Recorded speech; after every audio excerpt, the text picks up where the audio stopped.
What happened on Twitch? What happened on Twitch? Why Well, is your Twitch badge just gone out of nowhere? You tweeted about it. Everyone was kind of confused. I really haven't talked deep into it, obviously. I had some assumptions of like when things were ending. I just wasn't. We disagreed with each other a little bit. Hey, what's up, everybody? Welcome back to another episode of the Brand Risk Podcast. I'm your host, Arab, along with my co-host, Edwin. And today we have on one of the kings of Australia, a man that you probably haven't seen on social media in a long, long time. And I'd like to say an ex-Fortnite professional and content creator. Yeah. Now moved into the NFT and crypto space. You might have seen him before. Fresh, welcome to the fucking podcast. Hey, thank you, boys, for having me on. You know, to be honest, I never really thought I'd be doing this podcast thing, but yeah, I'm here for. You know, it's a new year, mate. It's a new year. Before we even get like too far out the gate here, can I just compliment you very quickly on that sick fucking mullet you got? Oh, thank you, mate. Don't stop. Crisp. Do not enable him. Stop. Shut the fuck up, Eric. Him Shut and up. no, stop. He knows what's He up, doesn't mate. get it, Come bro. on. He doesn't get it. He doesn't get it. Whatever. Exactly. Fresh, you look like you lost weight. Look, I've been working on myself a little bit. Got a lot more to go, but I'm trying to get healthy, you know? All right, so here's the first question. Straight into it. Where the fuck have you been? Where the fuck have you been? Listen, there's origin stories of Fresh, okay? And I want to make sure that this podcast isn't about how you got here. That shit's everywhere. People have made videos. People have... What the fuck is... Where have you been? Look, I'll tell you a lot of those videos, like I've seen a few pop up and stuff. There's definitely a lot more that goes into it that I haven't really spoken about. So, you know, if you guys can feel free to try and ask any questions and shit. But my memory, as you know, is also god awful. I'm a bit cooked. So not meaning I'm taking anything. I'm just, you know, a bit cooked. I can tell by the mullet, my friend. It's a good kind of cook, though. You know what I mean? Yes, exactly. But the last year, look, there's a lot that's happened in the last year. It's been a lot of a good. rough year. A lot of good, a lot of bad. A lot of, I think both, right? A lot of bad happened last year, but I'm treating it as like it's a year of lessons.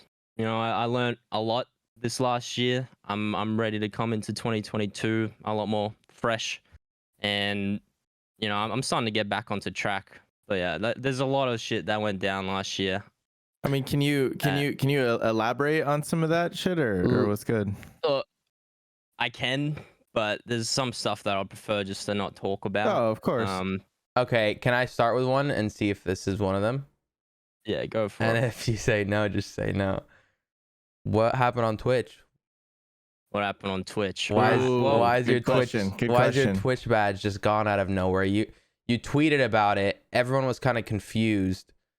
And yeah, I really haven't talked deep into it. Obviously, I'm not going to, but I was just unhappy with some stuff, and I had some assumptions of like when things were ending and stuff. But well, I just wasn't happy with some stuff, and we disagreed with each other a little bit. But they were happy to like let me go and stuff. But so it was your decision. Yes. Yeah. Okay. I just wasn't happy with a few things. And I used to stream a lot. In the last year, I started losing a bit of motivation just because a lot of the stuff happening in the background of my life as well. And you know, it's hard to work on. Like I've been working on a lot of projects throughout the last few years, and it's been nice that I'm not streaming, that I have a lot more time to do shit. You know, like I can live my life a little bit more, not having to sit at my computer all day like usual. I've been spending like max 3 hours a day on my computer lately. You know, it's compared to, you know, like 15, 12 Fresh, plus. I'm with you, bro. I've been doing the same, and I'm not even in the same position that you are. It's yeah, just you've it's hard, been switching bro. up your stuff as well. Yeah, it's like life's like we put in the hours. Yeah. You know, no doubt. dude. No doubt. I Dude. mean, you back in the day as well. You know, you did my kind of hours. Yeah. I remember all those times. You know, it's definitely rough. and it gets to you. But like, I'm still motivated to play Fortnite and shit. I still, who knows what will happen this year. I might come back to streaming, but it's just definitely not going to be the amount of hours I used to do. So is you not streaming often a result of the issues that you might have with the platform, or is it because you need a break? Like my question is, like, if you could, would you get what I mean? Or are you just taking a break because you need it? I think it's a bit of both. I mean, I feel like a lot of people are pretty unhappy with, have been pretty unhappy with Twitch the last year. There's a lot of stuff that's going on. It's crazy you say that, because like, you're a lot more on the family friendly side. I mean, you still, curse or whatever sometimes on Twitch, but yeah, you're a lot more on the family friendly side, and you'd think that like somebody like you would be more okay with what the platform is headed towards, when we're on the opposite side of it. And I didn't know that the sentiment was the same, because we feel kind of the same at times. I mean, you've been with me when I'm streaming and stuff. It's obviously a bit different from my YouTube videos, because like my YouTube videos, I'm like fully focused, fresh off a coffee. I'm like energetic, doing my challenges or whatever. But when I come onto Twitch, it's like people really say I'm like a different person. Yeah, just because I'm a lot more relaxed. It's more you. Obviously, yeah, it's more me. Like YouTube, I obviously, like I said, it's just like I put all my energy into it, bro. For when I'm recording it. I'm gonna be honest, coaching you is one of the most fun like coaching sessions that I would have, because I mean your energy was there.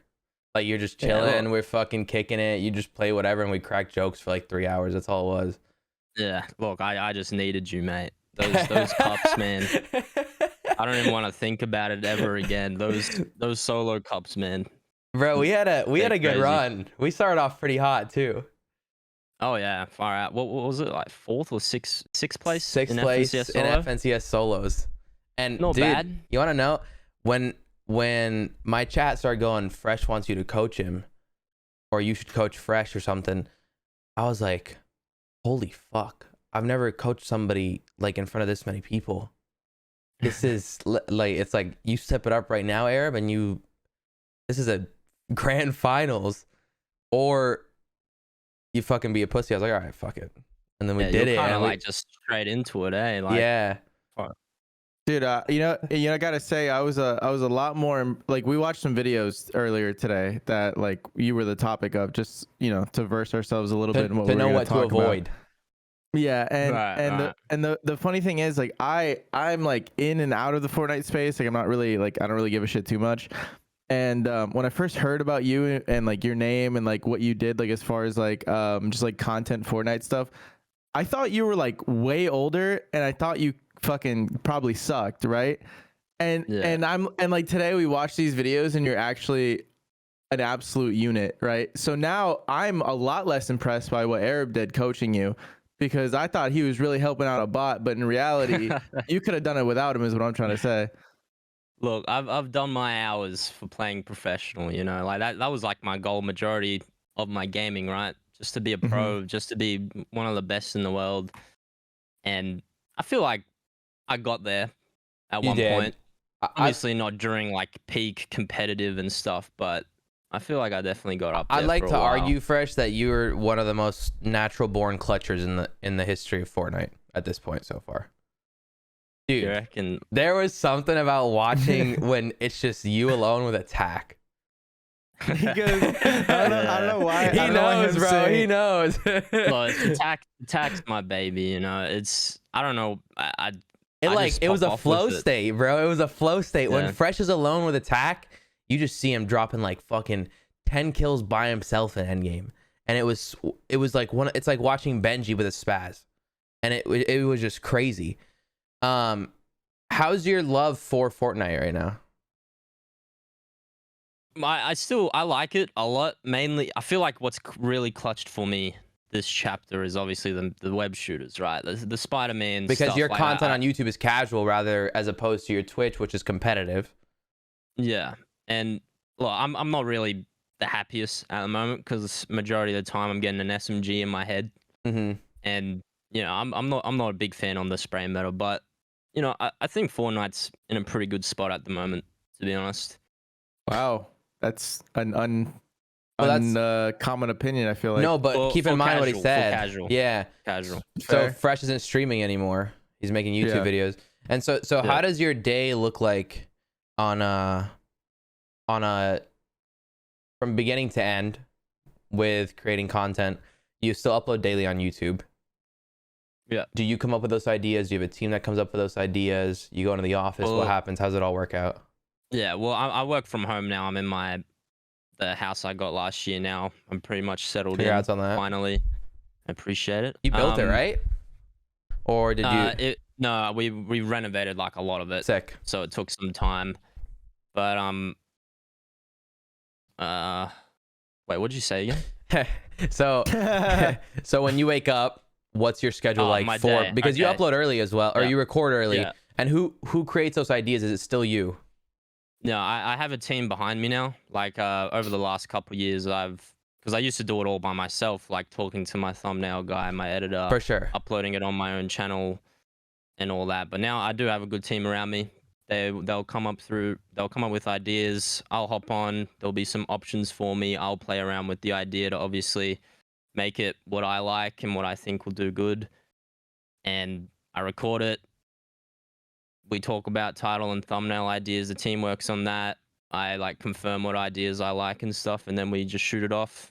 We've got a pretty good routine down. You pat still at the moment. participate in the thumbnail and titling. Yeah. You still enjoy team that. Yeah.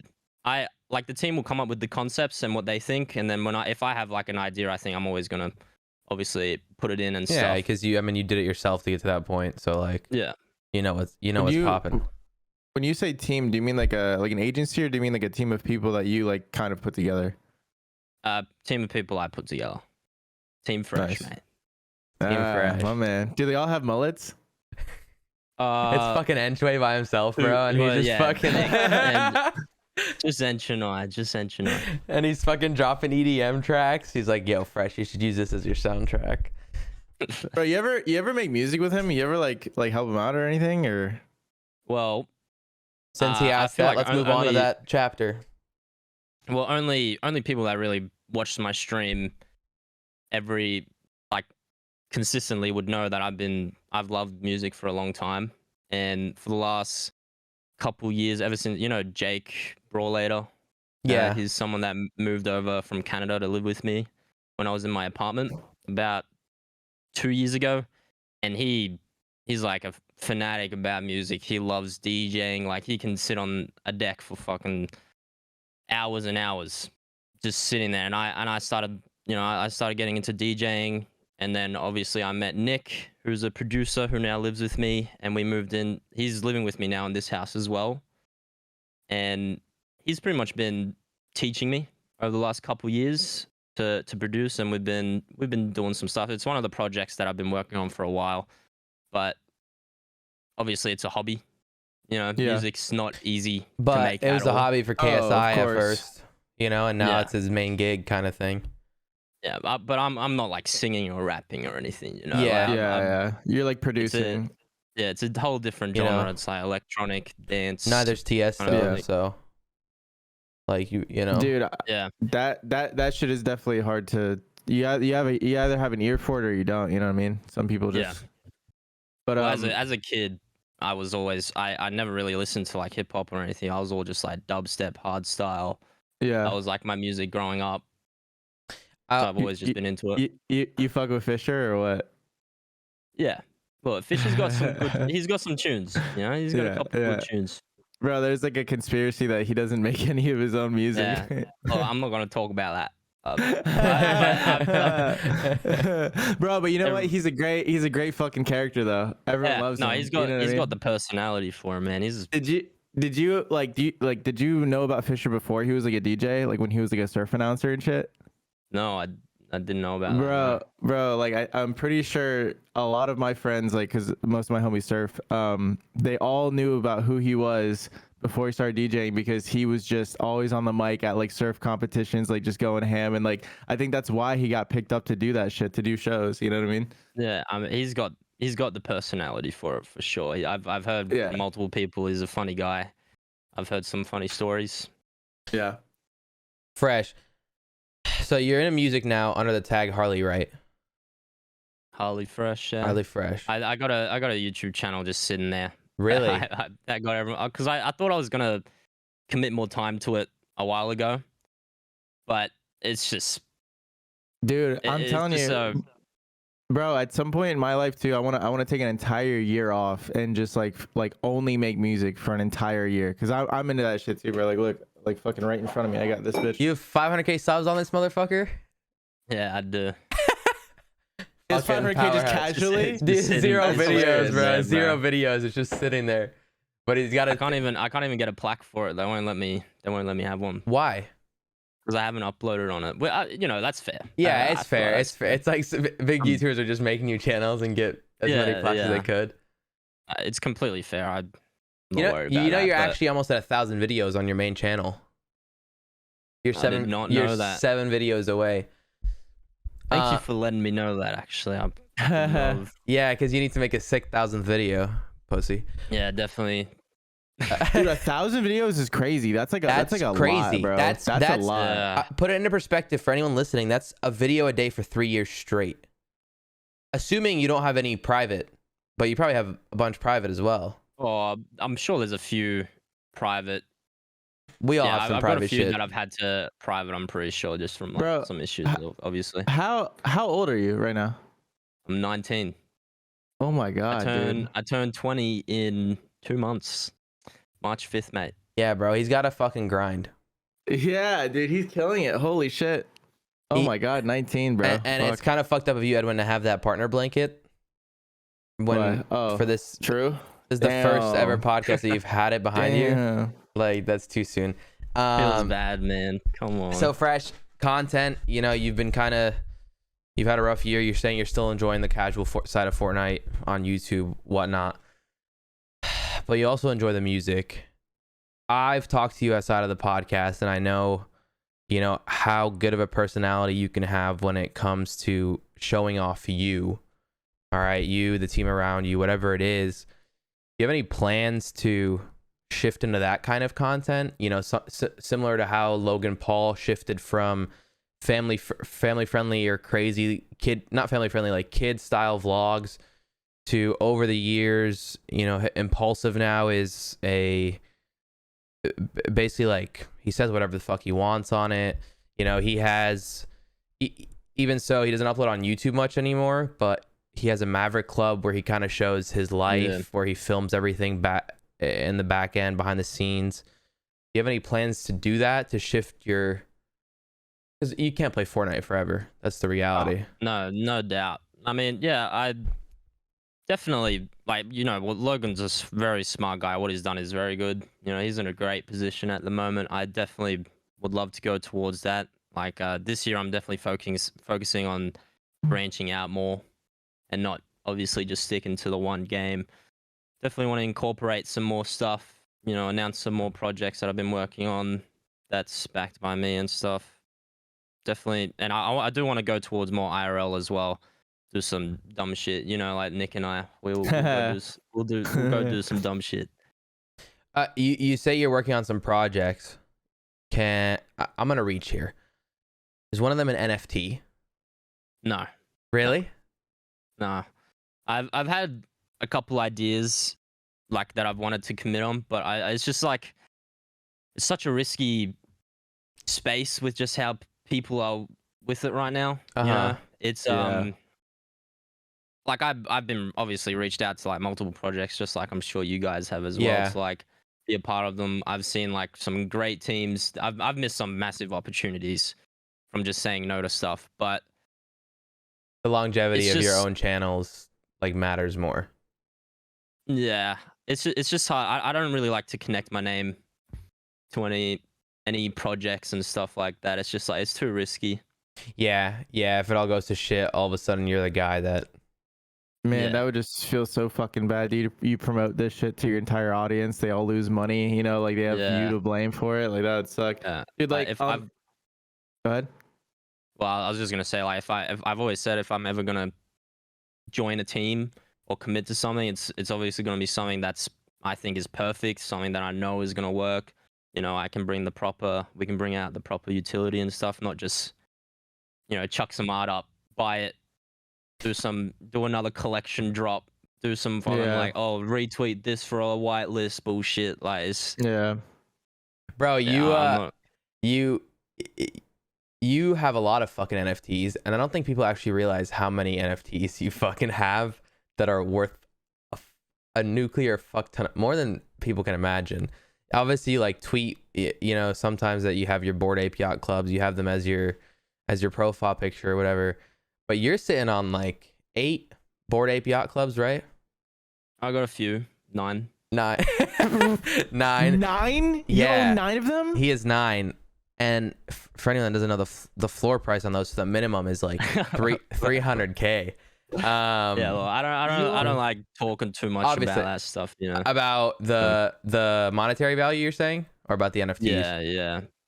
Dude, I would have more so the monetary. Of course, right, fair. Granted, that's, you know, pretty fucking public info. He would have fucking. Yeah, of course, but of course, majority of people. Yeah, you don't go around saying no idea. Yeah. You have a lot more too of other NFTs. Yeah. How the fuck did you get so invested in that space? And like, well, how cool is it seeing the return? Because you got in so early. Yeah. I'll give you a bit of background. I've been, just because, you know, growing up, I was trying to find as much avenues to earn money and stuff like that. Like, I've been in the crypto space ever since I was about 14. Okay. Which was around the 2017 boom. That's when I started too.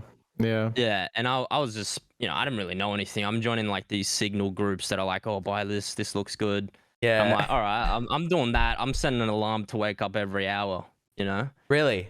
And, you know, obviously the massive crash happened. I was lucky enough to sell off some of my positions before it, but obviously lost a lot of it. But, you know, I was 14 or 15, and I had a bit of money from it, so that was good.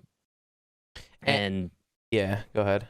Yeah, and ever since then, I've been keeping an eye on it. You know, I've always been interested in it. I think the technology is crazy. You know, the future, who knows what's going to happen, but I think, you know, the next 5-10 years will be big for crypto and NFTs. And then I started seeing these NFTs pop up on my Twitter from like people I follow in the crypto space.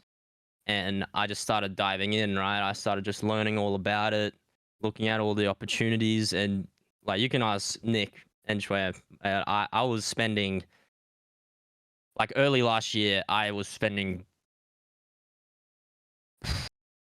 sleepless nights for months.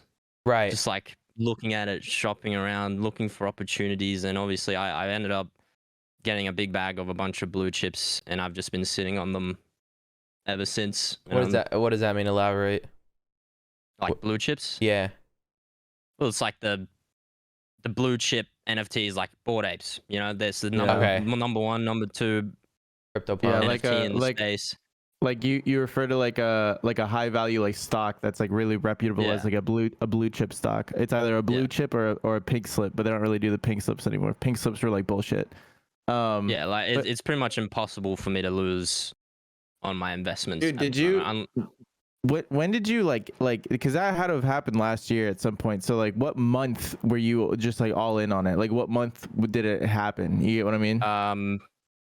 It was June or July. So you got in like right April, after. Yeah. April's when the big boom started happening. Yeah. I'll have to look, but it was definitely just early last year, probably April to June kind of area. Are you like actively paying attention to the market, or are you kind of just sitting on what you got kind of, you know, early on, if that makes sense? Like, are you like trading them like a lot, or? I took a break over the last month from it just because I was, well, probably like 2 months break because I was just spending too much time on it, and I was. But how do you say that? Myself. How can you even say you're spending too much time on it when over the past 6 months you've made probably the best investments of your life? Yeah, it was just unhealthy. You know, I'm going to sleep at like 8 a.m. because I'm not just looking at NFTs. Like, I'm connecting with people in the space. Like, I've met a lot of people in the NFT crypto space over the last year. and it's been very good for me. And yeah, it was just kind of unhealthy, and I was also, I banned myself from using any more money. Okay. Like sending any more money in. So I was just like, all right, I'm not gonna send any more money in. Let my bag sit. I'll take a break. And pretty much just like a couple of days ago, I'm kind of starting to get back into it. Getting back into work as well. Do you the new year, Do you ever plan to sell your blue chips? One day when I think I'm happy with how everything's going. Like, Because my question, baby, bro. fuck it. No, but like my question is, I mean, you fucking, let's say like you 30x one of them. Like, let's say you bought it at, 10K and now it's worth 300K. At what point are you like, dude, this fucking image, let me just sell it? This, you know what I'm saying? Yeah, look, it's just because I think NFTs right now, we're too early for its time. Like but in that same note, it could be so. Dude, maybe like this is why I suck at it. It could be like it could definitely go down, right? Yeah, it's like, I think right now in the NFT space, it's kind of like 2012 to 2013 of like the cryptocurrency shit, like when Bitcoin was like $4, you know what I mean? Where like it exists, the technology is there kind of, but like as far as like practical application for it, it's not necessarily there yet, because a lot of the NFTs that I've seen, they try tying themselves to a game that's being produced, and like the game in my experience always looks like shit. I'm like, I would never play this game, right? I think like oh my god, the games are so shit. Trust me, I've looked into and seen many of these games. I was like my streaming comeback is gonna be on NFT games. I think that in 5 years, 10 years, 5 years, whatever, I think that paid or play to earn games are gonna be like just what it is, you know what I mean? Like, and I think they're gonna be really high quality too. I think they're gonna be like AAA level games, but like right now, man, the games that are available are such dog shit. And what I was gonna ask you was, based on the fact that you've spent so much time in the space and learning about it, what is your opinion of the current space in terms of like rug pulls, in terms of like disingenuine projects and shit? Like you said, like people just like slap together an image and try to sell it and resell it and shit like that. So it's like, what's your opinion on this space right now? I mean, I think that's why I don't mint anything new anymore unless I really believe in the team and stuff. Like, it's just like majority of the stuff coming out at the moment are just proper cash grabs. There's like sometimes you got some big people behind it, but there's really just no proper plan. They just see, all right, we're gonna drop 10,000 pictures minted for 0.1, and these guys are making 1,000 Ethereum. That's like $4.5 million just for whipping up some stuff, doing some marketing, tweeting, retweet for whitelist. Yeah. And I think it's pretty bad with what's happening right now, and everyone entering the space at the moment is also expecting just to like 10 times 1,000x their money, and it's like you can never expect that, and I agree with you. Like the next 5 to 10 years, I've seen some games that are in the works, and I reckon this year there will be like some good quality games that come out, because there are these companies that have been working on this for a while, and I think this year is gonna still be a massive year for NFTs. Especially, like how NFTs do you pick? Because like, dude, you've made some fucking great calls in this space. What's your like? How do you get to that point where you kind of see something, you're like, all right, this is probably good? I mean, obviously you've studied and you've done, like you said, you've had sleepless nights where you're connecting, you're studying with people for the past, 6 to 8 months. But what's your advice on how to pick? Or how do you do it? How do you look at a project and go, okay, what do you look at? I mean, obviously, I think there's, there's always, like, in Bored Apes, like, I was looking at the history of the team and stuff, like, in the project, and there's never really been some crazy issues. Like, they've always been pretty honest. And I like those sleepless nights, I'm talking to all these people that have been in the space a lot longer than me, and I'm getting those opinions, I'm learning from them, and I feel like a lot of it is also gut feeling with who I believe in. Like, back when I bought my apes, it was really between punks or apes. And in my gut, I was like, look, these apes, to me, look way more sick. I feel like they're gonna be a lot more, a lot more mainstream just by the way they look like and sought after. Yeah.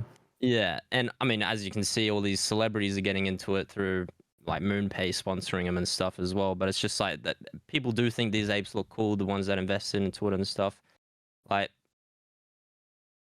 because I got in so early, majority of the projects that I looked into have done well.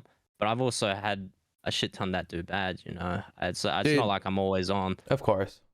Plus, I feel like when you got into the space, it wasn't as cluttered as it is now because making a decision on buying an NFT now is like impossible, bro. It's like you just like fucking close your eyes and just hit a dartboard, bro. Like it doesn't matter. You know what I mean? Yeah. Like, and I think back then, I think what happened, bro, was NFTs came out with genuine purpose and a genuine like utility or something like that, like the teams behind them, and then I think that. People caught on to the fact that this was replicatable without necessarily having to have that much utility, and like it's just like I don't know, man. I think the space is a lot harder to navigate now, intelligently, if that makes sense. No, for sure. It's just because of all these people wanting to come in and get quick money.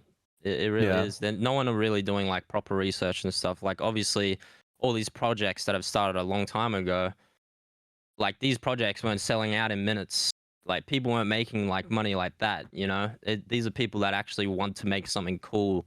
Like they want to actually develop and like get big and do something. Like so many projects now are just like you say, like, rug pulls or just have no proper people behind it. Yeah. I mean, the only NFTs that I was ever interested in were the ones of like brands that I had like known of in the past. Like I don't know if you ever heard of like Atom Bomb, like that, that shit.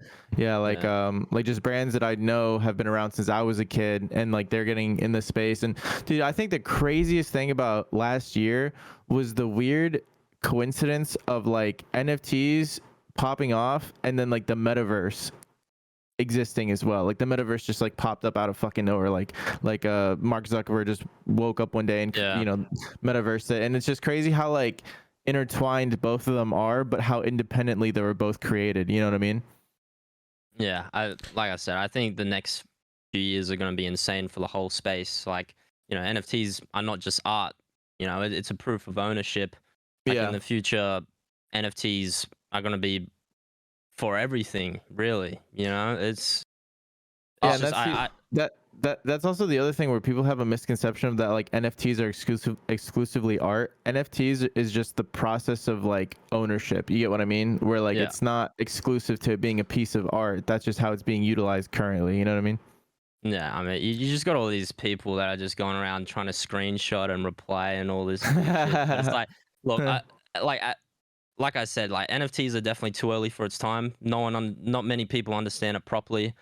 Everything is still new in the whole space, but it's obviously like I recommend to people to you don't have to invest or put any money into it, but it's definitely just worth digging in and learning about crypto and NFTs. At least learn about it, even if you hate it or just dislike it. Just it's definitely worth looking into, because if you don't, you're gonna miss out on a lot of opportunities. So off the topic of NFTs, you've always been a hustler. All right, you came from the hood of Australia, and you used to sell literally anything. Literally anything. Not even, we watched the podcast.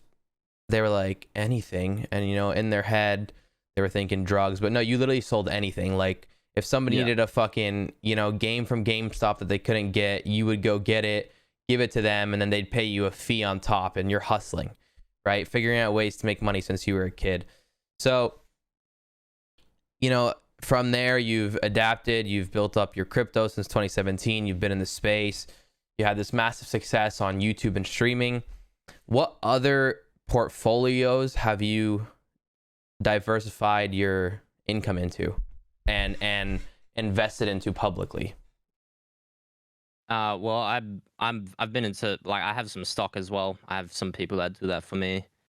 I've got some real estate last year as well. I'm making sure that I'm okay and stuff. Right. I obviously hold a lot in NFTs and stuff, but I'm happy with where I'm at with everything at the moment. Okay.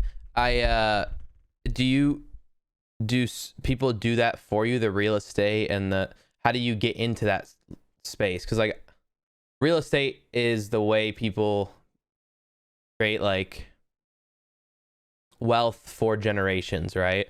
But how do you even get into that at the beginning? I feel like it's such a difficult process to understand. Yeah, it's like obviously I was buying my first house. Yeah. And I'm in it right now. And then there was another opportunity that came up, and I was like, okay, what stuff it like I want to invest. I need to do some stuff with some of the money that I have in my account. And I kind of just, You my just do accountant it. and stuff helped me with it. Hmm. I don't know a crazy amount about real estate at all, Yeah. but I've got a little bit in it. I like that you built a team that kind of understands, I mean, you have Nick, who you bounce music ideas off of. You guys kind of just creatively think. You have your accountants, you have your, team fresh. Do people in your team ever get on you for not streaming, or is that just like they know that? No, not streaming. Like I definitely need to, like this year, January at least, my goal is to just get fully back on track. Need to get into a better routine. I'm still not in a really good Right. sleep schedule at all, Yeah. It's hard for my team to work properly sometimes when I'm going to sleep so late and then waking up late. But yeah, this year I'm definitely gonna do things a lot better and a lot more smooth and a lot less scuffed. I remember listening to the podcast that you did, and you mentioned that you have stepsisters, step siblings. You're not really close with your pops because of the stepmom situation.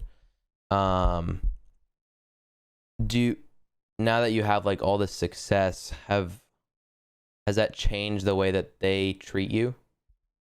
I just haven't spoken to anyone, to be honest. I haven't spoken to anyone on my dad's side or anything like that. I just basically speak to my mum and that side of the family. I have 2 stepbrothers on that side of the family. And are you close with a lot of members or any of those members of your family? No, I'm not, I wouldn't say I'm like close with him. Like basically just my mom. So because I'm trying to understand the dynamic that you have, as somebody that kind of went. I'll say like it's pretty weird. Sorry. No. Like at my mom's house, Yeah. We're in government housing, like different from my dad. I would stay 1 week at my dad's, 1 week at my mom's. Right. And that was pretty much ever since I was a baby. And like I had an older stepbrother at my mom's and lived with him for years, but we barely exchanged any words. His rooms are on the other side of my room. Just never talked, never really. It's definitely I don't know how to explain it. It's a bit weird, Yeah. I have a bit of a weird background, but Well, it's different. It's unique. It's not weird, and that's why because you said that there's a lot that you haven't tapped into, and I want to tap into whatever it is. So I'm trying to get there so that people can, Fresh, that I fucking travel now, and I highlight people, the differences of lives and how you can go to a different state or a different country and you can see how different people live, and you can also see the rich from the poor, and you can see the homeless from the the tourists versus, and it's like there's so many different walks of life, and I'm basically, people don't understand. Like I was born into a different family than yours, and I had different circumstances, and the fucking shitty circumstances that you had, you turn them into something crazy. And it's, I mean, I'm glad it all happened, It's what made me this way. I'm happy that I'm honest, I'm thankful for the stuff that's happened to me, It's made me who I am. It's given me the mindset that I have. Like if you want to dig into more stuff, about my background and stuff, I'm an open book. But there's some stuff that I'm obviously not going to talk Of course. about. There's like And you dude, can ask away, mate. Ask away. I feel like, you know, like in life, you know, the decisions you make when you face adversity are what shape your character, right? And I think that, you know, a lot of times people face hardship and they paint themselves to be the victim, and that's just like, you know, how life is. I was born into this, like this is, you know, whatever. And like, you don't have to be, you know. I had a really good friend of mine a long time ago. He told me something that like I've kept this in my head for fucking forever. And he said, things don't happen to you, things happen because of you, right? And just that, like, you know, phrase in your mind makes you more it makes you feel more in control of your life. You know what I mean? Like, things don't happen to you, they happen because of you. Like, everything in your life is a result of something that you did or are doing. And you're an excellent example of just like not letting adversity hold you back, man. You know, like, just for lack of a better term, you know, you fucking went out there and got it. You know, I thought it was really cool when you play those tournaments and like won, like, you know, something and sold it and made money and like bought other shit. Like, that's cool, bro. A lot of people don't have that junction. They don't have that, you know, self motivation to do that. So, and you know, you could say that a lot of that stuff from you came from, you know, how you were raised, your life and stuff like that. You know what I mean? Yeah, I think it's got to do with a lot of like, my mindset. You know, like being at my dad's house one week, then staying at my mum's for 1 week. You know, going from like my dad has money. You know, I've got stepmom living there, 2 stepbrothers living there, stepmom's my parents living there as well. And it's kind of like every second week I'm moving somewhere where it's not really my family, like moving somewhere that has money. I'm not really getting anything, and I'm going to my mum, where, you know, we're in government housing in Mount Druitt. I was living 2 completely different lives. Until I was about 13. Did your stepmom ever get stuck? I'm sorry, bro. I had that one held in for so long. When Arab said stepsister earlier, I cracked a smile, and he like was like on a real serious point, and I was like, ooh, that was not a good time to crack a smile. Bro, yo, on the topic of your mom, not your stepmom, on the topic of your mom, now that you're killing it, now that you're doing well, what does she think about it? And like, do you like, have you done anything for her? You know, have you like bossed her up? Like, what's good? I mean, she's obviously very happy for me. I'm very thankful for how, you know, she's always believed and trusted that I will make the right decisions. Like, as a kid, you know, when I was at my mom's place, I was an idiot as well. You know, I'm on the street doing dumb shit, and like, this is like a long time ago. I'm not that person.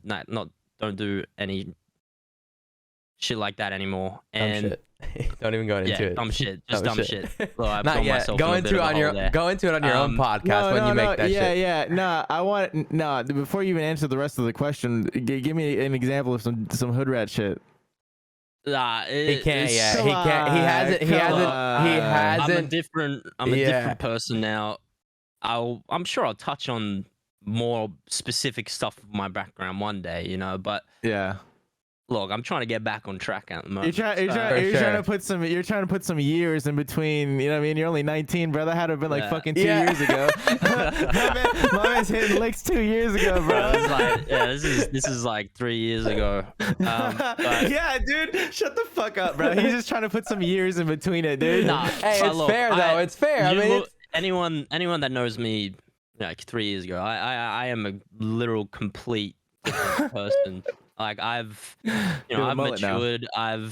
I've got a mullet now. Yeah. But look, back to the mum stuff. Like, she's you know, it's been hard for her to get a job as well. She's like English not first language as well. She can't really speak very fluently. Wait, really? In Australia. What do you fucking? Yeah. Like, I can we speak Mandarin to each other. And I pretty much learned from when I was, because I'm half Chinese, half Australian. Fresh Asian. Fucking makes sense, right? Makes sense, right? Makes sense. But I don't think anyone ever like pieces that together. Because you just go by fresh now too. A lot of people, like, because I obviously don't do face cam and stuff on stream, and majority of people don't even think I'm Asian. Majority of people think I'm like 29 years old or something. Dude, that's what I thought. Bro, I thought dude, I swear, I thought you were 29, don't look 19. Bro. Well, your name, MrFreshAsian. I was like, okay, he's like a YouTube content creator. He's you know what I mean? Like he's probably playing pubs, like doing challenges and shit. Like I thought you were like 30, but then literally today we're watching this video and you were like just top of the leaderboard. You're actually frying kids. I was like, okay, I was fucking wrong. And you were also like 15. I was like, okay, I was completely wrong on that. Yeah, look, like I said, I've tried being a pro in many, many games, and I know how to grind, right? And Fortnite was just that game. I can touch a bit on like the games I've played and stuff. Like I tried to go pro in like TF2. I tried to go pro in CS:GO, Rainbow Six, PUBG. And your dog shit at all I'm of them. sure. Look, I got into a pretty good spot on all of them, but I just like I feel like that's how Rainbow. it is. I feel like that's how it is when you're a pro gamer. Like you can be in a pretty good spot in all of them, and then the one hits. Yeah, I like Rainbow. I feel like I definitely could have done really well on that, but I just didn't believe in it. There was a bunch of like hitbox bullshit happening at the time, and I was like, okay, stuff this game. Moved on to PUBG, started grinding that, and then one of my friends that I met at like the local lands I used to go to bought Save the World, like the big package. Yeah. He bought like the biggest package where you can give like 3 free copies or something to your mates. And we just started playing that a little bit. I'm like, oh, this is kind of shit. But I played it for a while and then it got a bit boring. But Kinda then fun. I loaded on one day and there was Battle Royale. And So you were there that. since literally day one. I guess so. But yeah, I loaded in and then I died instantly and thought I died to lightning and then touched the game for weeks. But come to find out, it was a zap trap. And I just quit the game for like 3 weeks. I was like, okay, that was just the most stupid thing I've ever tried. And I went back to like just playing PUBG. And yeah, I mean, then you give it another shot. Yeah, eventually I got back onto Fortnite, started grinding. I'm like, okay, I actually like the feel of the building and stuff. This is cool. I started seeing like people posting videos on it. Like Fortnite wasn't big at all when I started playing again. But then seeing how I was able to like get wins consistently, yeah, felt good. You know, it felt good, so I started grinding it, and then obviously now I'm here. Well, you were on Renegades. You were trios. You were squad mates with the X2 twins and Hershicles. Fuck that name is so old. I recognize that name, but I haven't heard that name in a long time. How did that happen? He quit a long time. You've never touched into that, dude. I remember a specific game watching you guys like between Retail Row and Paradise or Sweaty fucking whatever it was called at first. I don't know. But between that area and there was an end game that you guys had, and it was the first time I was watching, and I was like, dude, this team is nuts. How did you end up on that? Take us through that path. Well, okay, we can go to the start. So obviously I was grinding a lot when I started figuring out, I'm like, okay, so this might finally be the game where I commit and go like full professional, you know, fresh off either Rainbow or PUBG. I can't remember which one. And I was just grinding it so hard. I was there for the first ever scrims. You know, I was looking for communities, like the community servers that people usually make. And I was there for the first scrims. We won, I think, every game from people I met on the stats leaderboard and through the Discord. Because back then it was all like, oh, you have a KD role. Really? Right? And then on the Discord, it's like you have like 50 KD plus, and you have a role for like your KDs, and then you know who you want to play with and stuff. And through that, I met a few teammates that I liked playing with, and I was under Avant-Garde for a while. That org, that's an OCE org. I never signed anything or anything. I was just repping their name just because, you know, it felt cool to it's a cool name too. Felt cool to finally be a part of a team, right? Yeah. And we was scrimming. I was basically first on all leaderboards, like solo, duos, squads, majority of my professional career in Fortnite, you know. And I left that team, the Avant team, to join obviously the twins with Hirsch, and I brought Hirsch with me because he was my duo partner. Because I saw the potential in how they played, you know. I saw that, you know, they're obviously twins as well. Yeah. So Which probably helps a lot. yeah, so there's the communication there. Does it? Does it? Their communication's pretty fucking nuts. I mean, think about it. You can bitch at each other you've been bitching at each other for so long. Like, yeah, I think a lot of people actually don't know as well how we got into Renegades. We were about to announce another org we joined. no Legacy. contract as well. Cannot remember. Legacy. Oh no, we would have had a contract because we got bought out. Legacy's a standard. Like, you got bought out from what? We got bought out by Renegades. by Renegades. Okay. Yeah, to go there. We were literally about to announce like joining Legacy and stuff, and then we had an opportunity come up. You got bought out before you even announced. Yeah. That's good investment for them, I guess. Quick return. Yeah. Granted, they let you go and fucking you guys turned into monsters before you even left. It was very early in the space. Yeah. It was very, very early. There was no like money tournaments or anything, but it was just like it was definitely an amazing deal that we were very excited to do. There was like potential to move to America. Like we did go to Michigan, Detroit. They have their complex up there. Yeah, we didn't go there, but we did stay in like one of the Renegades houses. I think it was one of the CS:GO team houses or something. But I remember that. He went to Detroit, Michigan, right? He went to like the roughest place in the U.S., bro. He's like, this is worse than Mount Druitt, Australia, bro. Yeah, we only went to Detroit, like the city once, but majority of the time was in Rochester. Oh, Hills, you're in Rochester Hills? That's like nice. it's like one of the richest in the U.S. Like really? Rochester. Well, I mean, it's like in Detroit. It's one of the richest in Michigan. Rochester Hills is like a beautiful fucking place. Yeah, it's like, but like when it's like the richest, like in Detroit, though, it's anyways. I'm just playing, bro. But you know what's crazy? And I was wondering this while you were talking. Do you think that with your talent and like the way you played and the way you dominated, if you weren't in OCE at the time and you were like in NA, I feel like you would have like even like quadrupled in size. You know what I mean? Because like based on your accomplishments, it sounds pretty, linear with like other Fortnite pros that blew the fuck up in NA. Just because of like the audience, like for Turner, Ninja, like you're talking. Yeah, exactly. Like, dude, like you sound exactly like them in terms of like when you joined, when you like became a part of the community, how seriously you took it early on, like how well you did. So I wonder if you were in NA, if those results would have like been better, been bigger, like what do you think? I mean, all right, you never know, right? But like I was very close to moving to America. I was very, very close to it, and then I made the decision to stay, really, to just more so focus on like streaming and doing content at the same time, which I honestly don't know how it would have gone in. How it would have went if I went to America, because it's also like it's a whole different world, like I'm streaming at different times, majority of the Americans and stuff. It's like I was getting like a couple thousand viewers. That's a scary move that early on. It's not like you built the foundations yet.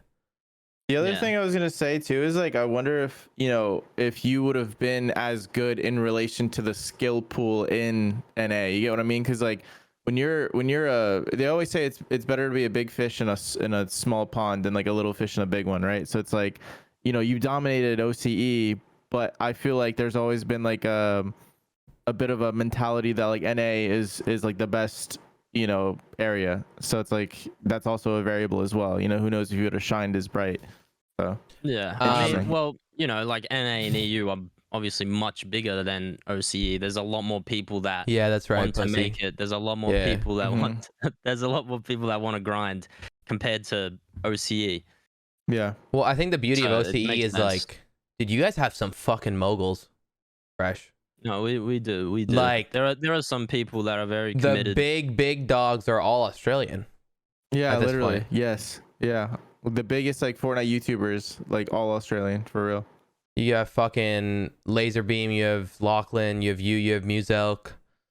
Fucking the twins are also pretty big. Like that's like a pretty tight and big powerhouse in Australia.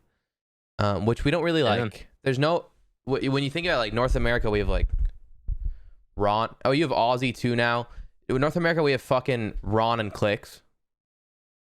Like I don't EU, even there's think that's even Benji, and they're not. They're mainly, like, different too. streamers, They're right? Yeah, I was gonna streamers, say, exactly. I was gonna say, I don't even think that's like a fair comparison because like they dominate YouTube. You know what I mean? Like, yeah, but those guys dominate both. That's what. Like these fucks, these Australian fuckers. They dominate both, but I'm saying, bro. but I'm saying like they really kill it on YouTube. Yeah. Where like even clicks. Well, Like, the Australians are you know just what I way mean? more of a powerhouse. Like I'm saying, our highest is clicks and Ron, which they do well in streaming. Like these Australian fucks have both of them, and then you're talking, you have Mongrel and Benji on EU, but like even then it's mainly streaming. These Australian fucks are dominating both of them. Like, what the fuck is up with that? What's the culture like? Can we get an Australian fucks counter on stream? Like on, It's like 5. on screen. It's like 5. Okay. How's that fucking dynamic? Does that help a lot? With being in OCE. Yeah, like what? We're Muselk. talking about being a pro. How big were you when Muselk invited you to live with him? I mean, in the competitive space, I think I was at least known just from my stats on, like, you know, the tracker websites and stuff. Right. I was number 1 basically for KD win rate on pretty much all like game modes. Talk your shit. And I didn't stream or anything, but I had followers on Twitch. I had subs on YouTube just from people like clicking on it, right? So you still weren't even like a creator? No, I was fully committed to being a pro for a long time. Still after when I was invited by Click as well to stay in the house. And he got you, and he helped you get into and understand the importance of content? Yeah, I think Lachlan, Lannon, and Elliot definitely explained to me, you know, what I should do. Like, they convinced me also not to move to America. Elliot did as well. At the time, how big were they? Oh, I mean, they're all still big, you know.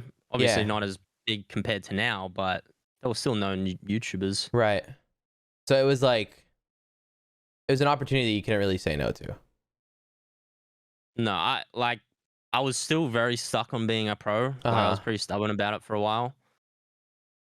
And then I just thought, you know, it would be a lot less stressful to focus on content than focus on trying to win tournaments. You know, in a game where, you know, there is a lot of RNG and stuff. You know, it's battle royale, right?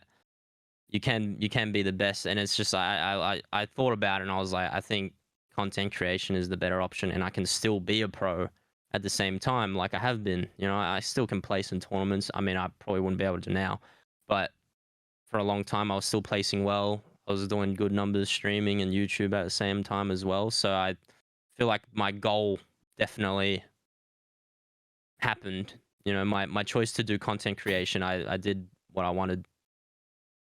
I think you really did well in that too, because you were so good at the game that like those challenges, like those those challenges that would have been hard for like anybody else, like you could just like, you know, slide through them pretty easily. And I feel like that's like part of why your content was so attractive to a lot of people, you know, because it's I mean, I watched you play when we were watching those videos and you made it seem pretty easy.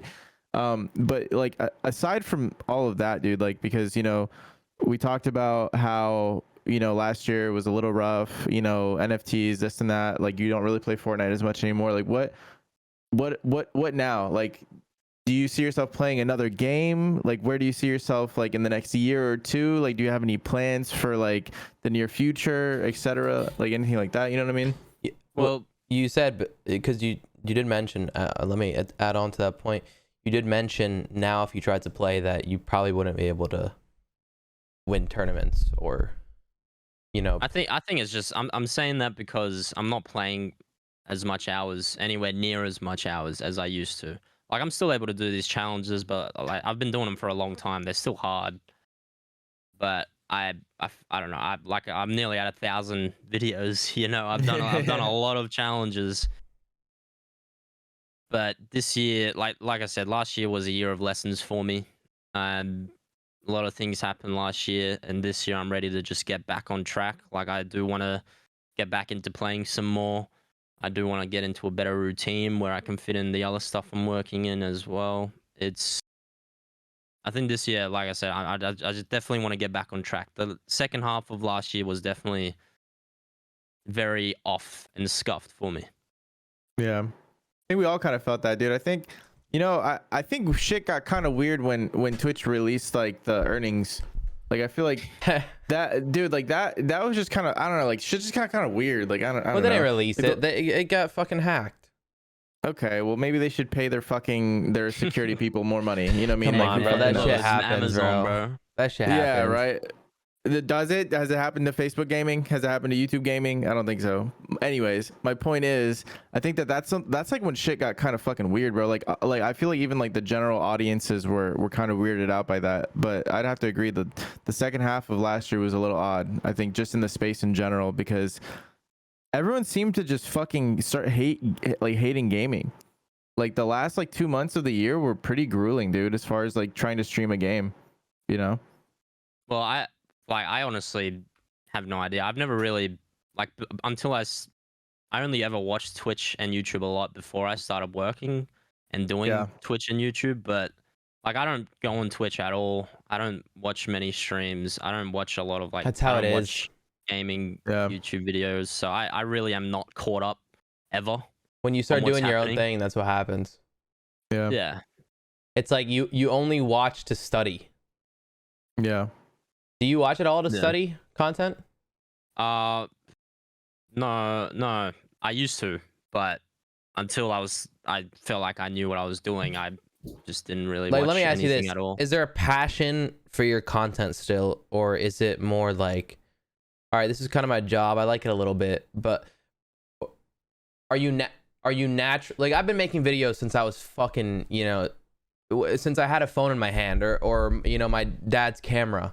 I've been just filming shit to film shit because I thought it was funny, and then eventually I built up and became a YouTuber and switched from skits to blah blah to gaming to. It's something I've always liked, and it's something I think I'll always do. Is it something that you think you'll always do? Because like we just talked about, you kind of got thrown into it. You had this opportunity, you were the best, and you had a house with these Australian fuckers. Sorry, fucking, now that we mentioned it, that's like seven or eight. To touch on that, I stayed at the Click House for like only a few days. Oh, really? It wasn't. Yeah. But it got you closer to them and like to understand. Well, and they weren't living there. Okay. I think they were on a trip in Japan. And it was during this time. It was summer in Australia, and where I was like at my mum's place, it was like record high heat. And That's sitting around in this this room. time, right? January, February. Yeah, and it was record high heat. I'm sitting in my room, small room, with a computer that's like an oven, no aircon, no working fans, and I was like, because I wanted to grind so much. It was during the time where I wanted to grind. I had my portable Wi-Fi router that was 540p streams dropping out every like 30 minutes, and I was dying. It was. You were grinding, I wanted to bro. grind so bad that I was just going through it when I was literally like sweating out the wazoo. It was. And then I told during this I'm talking to Elliot and the other boys, and they know my position. Like I wasn't eating much. I wasn't in a really good position, and they were out. So I stayed for a few days, got to do my first like good quality streams, got some decent viewers. Did that fuel your like, oh shit, if I up my quality, like if I use the first dollars that I've earned, had you earned anything off the game by then? Yeah, I was earning a small amount. I was getting decent viewers even though I was on 540p. Did that fuel it? Your first good quality stream? Did you realize like, oh, like my first $3,000 I earned off the game during World Cup, I spent that straight into a dual PC because I knew that it was important, and it was probably the best decision I ever made. It upped the quality of everything, the gameplay, there was no more lag. Was there, with that good quality stream, did you realize, yo, you don't have the guidance of people telling you to reinvest in back. Did you realize that, hey, if I buy a sick setup right now, it'll probably lead me to somewhere crazy? Yeah, no doubt. And after I left the Click House, Lannon lended me his old computer, which I used for a long time until I moved from my first apartment. but it definitely motivated me, you know, like seeing all the members in my chat that are always there watching the shittest quality possible. It's like you can barely see anything when I'm cranking and stuff, right? And them being able to finally see it normal, like good quality. It was really, you know, nice and happy to see. So yeah, I guess that definitely motivated me, you know. So going back to that point, you started making content because you know you had this skill and you were surrounded by people pushing you to do that as well. Is it in you? You know what I'm saying? Are you like, do you feel like Fresh is this entertainment? Are you an entertainer other than the fact, like, forever kind of like some people come in, you know, they do it and then they kind of leave, you know, obviously Daquan Hamlin's, you're talking stuff like that where they kind of came in, they did it and they disappeared and they tried to come back and do it and it like wasn't for them, you know, they kind of made their money, got out of their situation, invested in the right places. What's next for Fresh? Do you want to do content for a long time? Do you want to keep that brand, you know, as a forever? What's the... Yeah, I'm definitely motivated to keep going. Like this year, I think is just a year for me to decide what I want to do. Like I just need to see, you know, I'm going to get into an actual routine, see how things work from that, where I'm able to put more time into, you know, my own life, on these other projects, on YouTube, and just see. I'm just going to see how this year goes, and then I'm going to figure that out. At the moment, I definitely still love being a content creator. I love making the videos and stuff. So just need to see how this year goes. Fresh, you know, go ahead. I was gonna say, you know what, I fuck with you, bro. I feel like a lot of people that were in your position, starting off, like, you know, down bad, kind of just going through it, and then like I feel like most people that would have gone through that and then would have gone through like the massive, you know, success that you've, you know, accumulated, I feel like they would have had like a bit of a bit of an ego to them, and I don't get that from you at all. You seem very well grounded. Have an ego, bro. You know what I mean? Like you just seem like you seem like a boy, you know, you got the mullet, you're fucking chilling, you know what I mean? I love it. You know what I mean? Like I feel like people, you don't even really harp on your past, but like I feel people ask you about it all the time, and that's why you talk about it.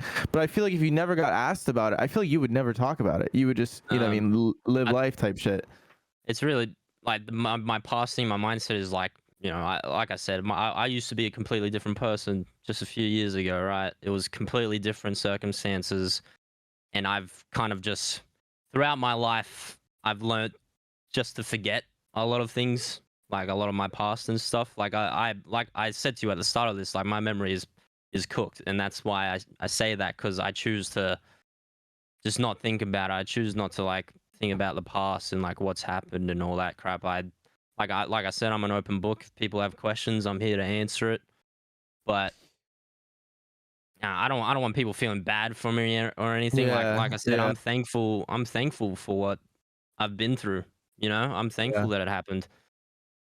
Dude, that's a big strength too, like having the ability to not have to look back. Like some people get really caught up in that, and I don't know if you've ever heard of like it's like a parable, like a life lesson, where it was like two people are running, they're in a race, and there's a dude and he's in first place, and there's a guy that's coming up on him and he's running, and him looking back makes him lose. You know what I mean? So it's like, yeah. It's cool that that's not even a part of like what you do. Like it's cool that you don't like get caught up in it or whatever.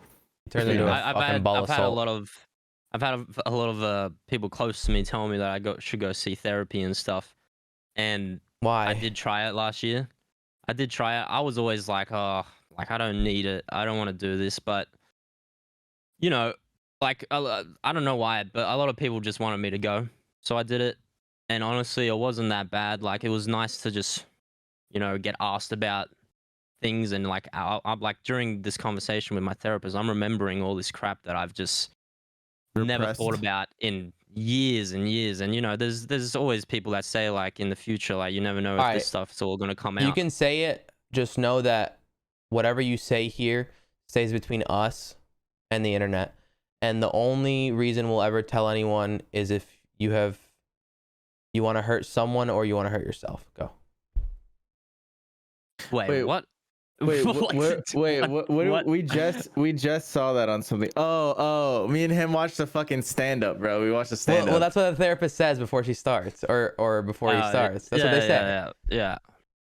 So go ahead. My man, no context, just threw that at you. I was so confused. like, too, Well, that's what a therapist says. What the fuck?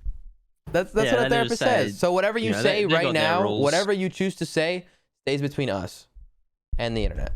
And the whole internet.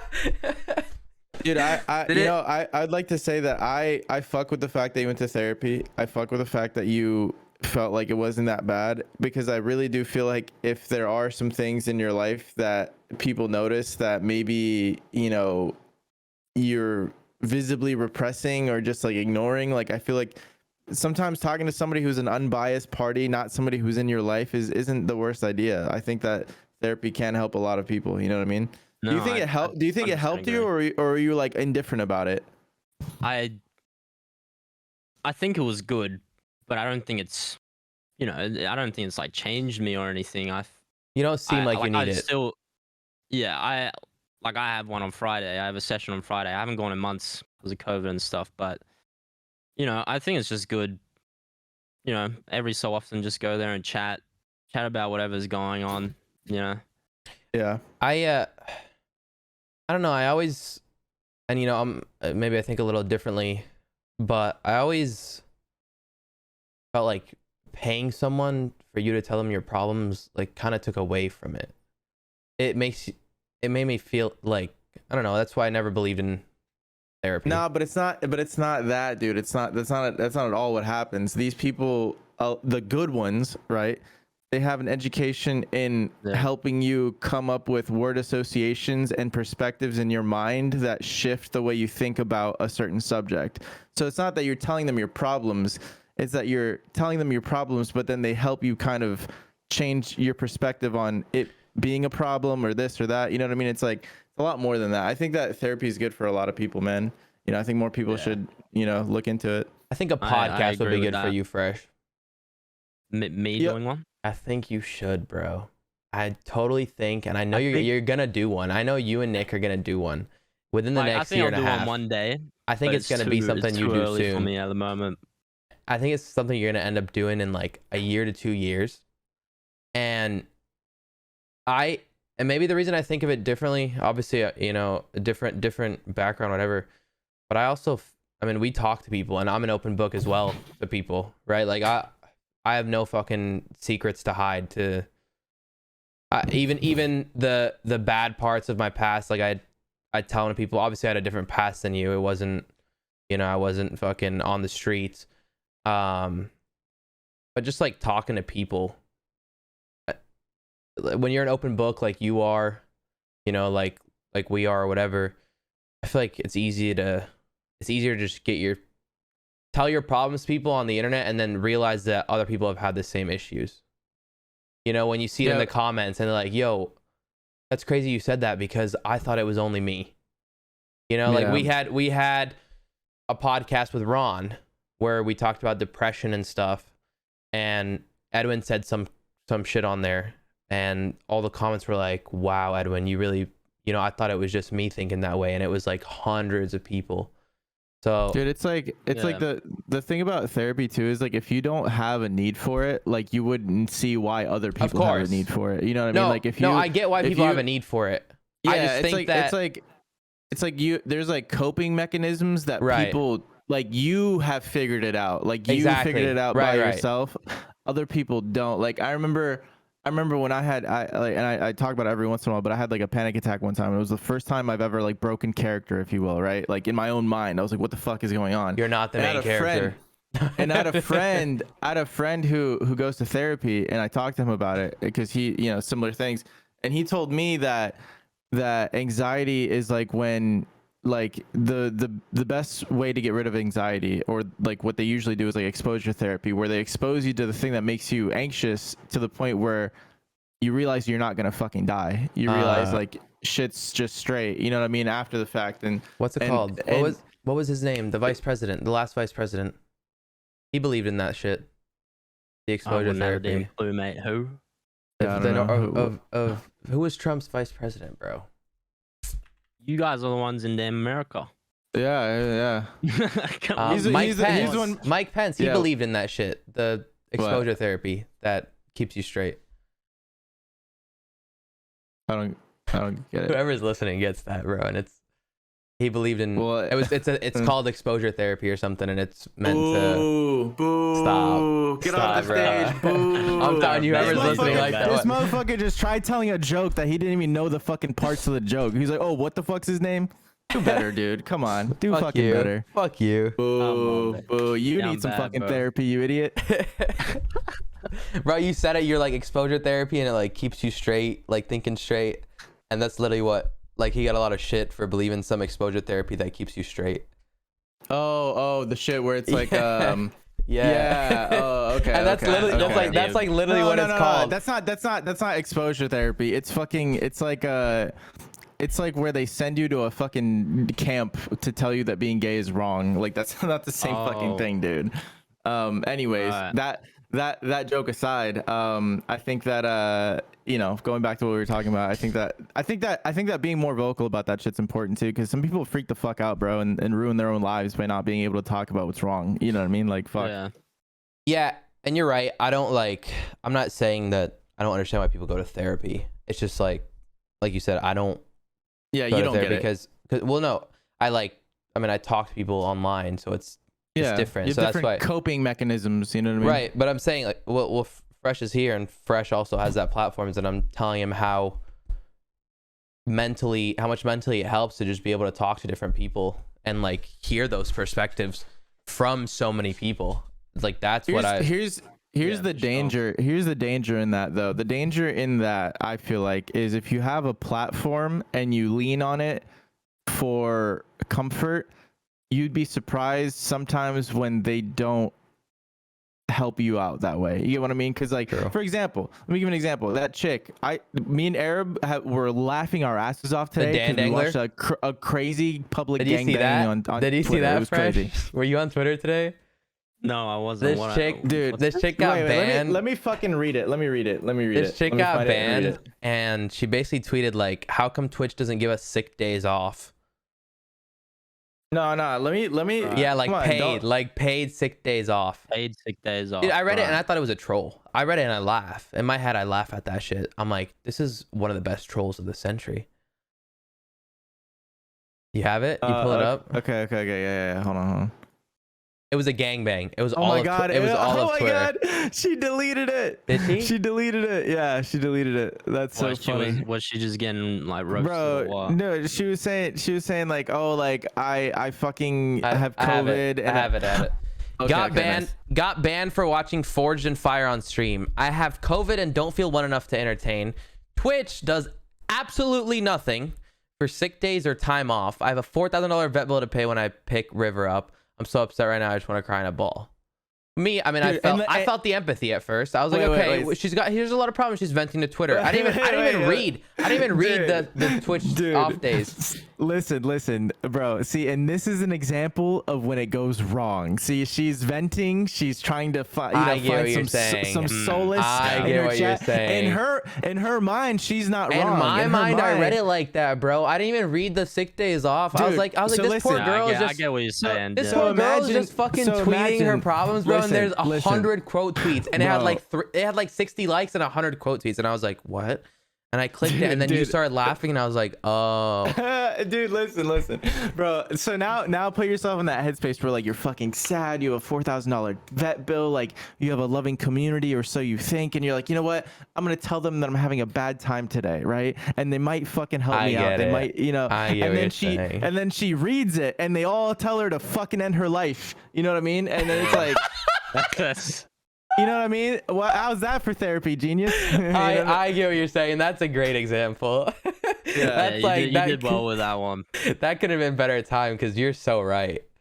Because I read that as like, oh, this poor girl at first, and then you started laughing. And I was like, why? Like, what? What's about this? And then I read the sick days off, and then the whole world started shitting on her. We saw it pretty early. Over the next 2 hours, everyone was copy pasting, like every big streamer copy pasting posting it had 700 quote retweets, bro. I've never seen a tweet with that many, dude. That was the most public crucifixion I've seen in a long time, bro. I felt like our little Twitch village just got together and she was in the fucking gallows and we were throwing tomatoes at her, bro. Like that's what it felt like. It was hilarious. Fresh, you're pretty quiet.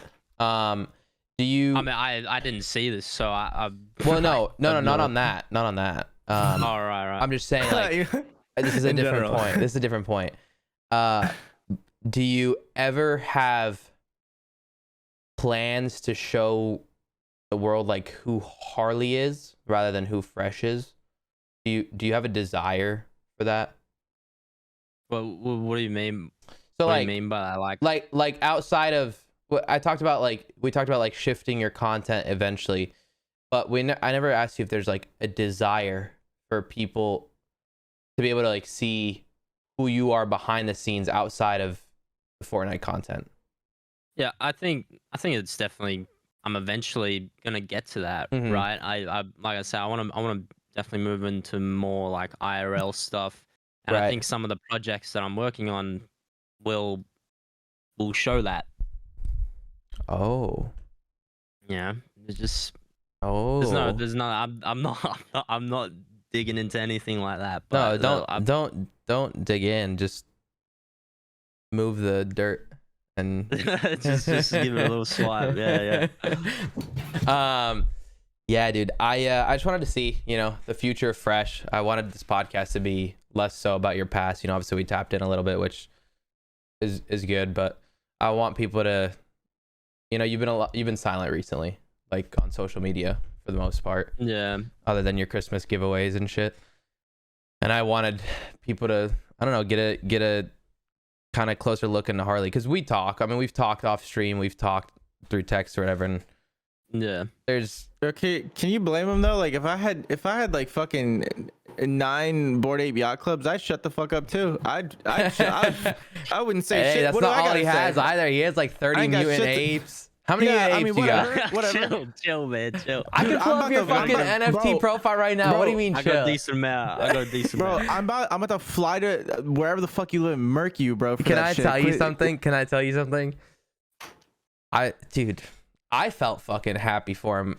I was like, damn, this is my friend. When this happened, you know exactly what I'm about to say. He knows exactly what I'm about to say. So I got in like to this NFT degenerates group chat. All right, and this is like a bunch of whales, like people with way more money than I can think of. And I was like, because I had a friend, I was like, yo, how do I get into this? And he added me into it. And in my head, I'm like, all right, cool. This is where all the background info, like this is where everyone gets in. And they start like putting up these NFTs. They're like, all right, this is next. And I'm like, these are fucking expensive. Like how? Anyways, I was talking to Fresh and I was like, yo, Fresh, I'm in this NFT group chat. Like, I'm going to add you to it. He's like, all right, cool. So I add him to it. And these guys are like trying to big dick each other.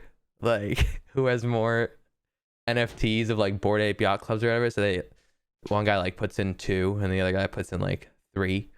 And Fresh is new in this chat. He's like 2 days in. And he pours it all out on the table. And he had like 9. And it was full of those penguins as well. The penguins. Yeah, he had like 9, and then they had like 4 penguins, and he had like fucking 10. And it was just like he had absolutely joined this group chat and had more than all of them. And it was. And then he left. Look, I don't know if he left. I left. I got kicked because I didn't fucking talk in it.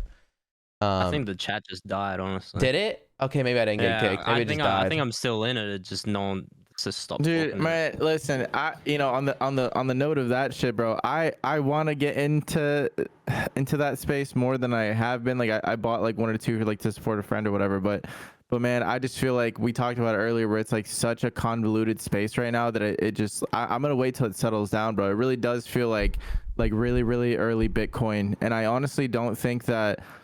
I don't think that the way NFTs are being used right now is going to be at all how they're going to be used long term, as far as like the most productive use of the utility. You know what I mean? Yeah, I get what you're saying. I think if that's what you're choosing to do, you at least, like I said before, just spend the time to learn 100%. all about it. Because just spend like an hour or two every so often, just actually diving in, reading through shit. Is it like it'll be very worth it for you to do that. You don't have to invest a single cent if you don't want to, and just at least learn about it. So when the opportunity comes, you'll know. Exactly. I mean, dude, thanks to this podcast, I think like me and Arab are pretty well like rounded in a lot of things, like even loosely just talking to people about it. That's my favorite thing. Is that and 100%. Like, dude, just getting to fucking. I'm excited for when there's a studio. Like when we fly out to fucking Australia and we set up a studio, and now it's you, me, Nick, and Edwin, and we're getting sauced. And then we're talking shit. Dude, I'm gonna be honest with you, bro. I don't really like wanna like I never want to party with people like ever, but like one person I wanna send with is fucking Enshway. Like, dude, you know what I mean? Like, if there's ever a time, you guys will enjoy it when you come over here. You'll enjoy it, dude. I might be coming soon, if I still have long hair when that happens, bro, I'll let him give me a mullet. When does the summer end? 100%. February. Fuck. Late, like March. Summer. Then there's fall. Is fall nice and fucking spring? Spring is after. Are you guys? Wait, is it spring, bro? Don't do this to me. No. No, it's spring. No months, no seasons. Is fall nice in Australia though, or is it cold? I don't think we have fall. We have like, what are the? Fall's like fucking October, September, man. There's like orange leaves. Do you guys have orange leaves at all? Yeah. So that's during Oh no, you're doing it to me. I'm having a mind blank. What are the Australian seasons? You know. Y'all got different seasons. I got done the other day for not being able to say the months. So that's what I mean by you're doing it to me right now. Is we got spring, summer, autumn, and winter. So okay, not spring next. It's summer. It's summer. It's the same thing. That's how the rest of the world is. Okay, all right. So it's summer now, and then it's gonna be autumn next. Is your autumn cold? Or is it still nice? Like, are people? It's kind of nice. It's nice. Yeah. People still fuck with Australia during that time? Yeah. Okay. Bro, it doesn't really matter there. There's no. You're not gonna be able to go over there for a fucking minute, dude. Yeah, I think it's open for fully vaxxed people. I think it's open. Well, when are you coming down? My birthday's on March 5th, mate. Really? Yeah. It looks like I might be planning a little birthday trip. Is it open for people who are vaxxed? I think so. I haven't been paying much attention to that. Yeah, we've been getting a lot more. We've been getting a lot more cases lately, so I have no idea. Maybe not. Who knows? They open. Dude, they close. they're so quick to close it, man. Like they're like the quickest ones. I'm coming for your birthday. Whether it's on my screen or whether it's to Australia. You just gotta look. If you come, and you gotta do drink for drink with us. Otherwise, you're not allowed to come. Okay, I just want you to know, I'll take you up on that. But I'm saying it on this podcast now. There will be a clip of me throwing up, and it's gonna be posted by Nick. I don't like. I drink fresh, but I get to a point where I'm like, all right, I'm at a good spot. I'm good, and I've never gotten to the point where I'm like, shit, I gotta throw up. Ugh. Like, so I'll say yes to you, but only because it's your birthday, and it's you two Australian fuckers. Look, Nick and I are the same, man. We are tanks, bro. We are tanks. But today, let me mark the words because this podcast comes out next week, January 12th. I'm saying yes, and in 2 months from now, there might be a clip of me surfacing, throwing up. So we'll make sure it happens, mate. There you go. Fresh, thanks for coming on the podcast, boys. Listen, if you guys want to keep up with Fresh, probably follow him on Twitter. That's your best spot to keep up with him. Obviously, he's got his YouTube videos. His Twitter is just fucking fresh. First of all, hell yeah, you got that recently. How hype was that? Yeah, that felt good, bro. You made a similar switch as I did. You started as MrFreshAsian. Yeah, and then you slowly became fresh. You're a fellow Arab, and then slowly, like, is that how it happened for you? People were calling you fresh, and then you started just getting it. Yeah, I think it's just obviously much cleaner, you know. Yeah, it's like a natural. It's just like I feel like that's an entertainer. That's such a dope name. Fresh is so fresh. So sick. Well, you know, my last name is officially Fresh as well. Yeah, Harley Fresh. Officially? Yeah, Harley Fresh. It's on my license. Oh wait, was it not always? Why? No, I used to be Harley Campbell, and then when I turned 18, I submitted to change my last name. That's cool. Wait, was it when I turned 18? I can't How remember. big of a fucking... How big of a commitment is that? Was it... That's like Campbell is also my dad's last name as well. So gotcha. And the stepmom I wanted to stuck. Yeah. Yeah, and I wanted to just be myself. Bro, if you ever start the fresh kids, dynasty, mate. The fresh dude, dynasty. If you ever have fucking kids, bro, they're gonna have a sick last name. Imagine your last name's Fresh. What'll be a fresh last hectic. name? Huh? It'll be a fresh last name.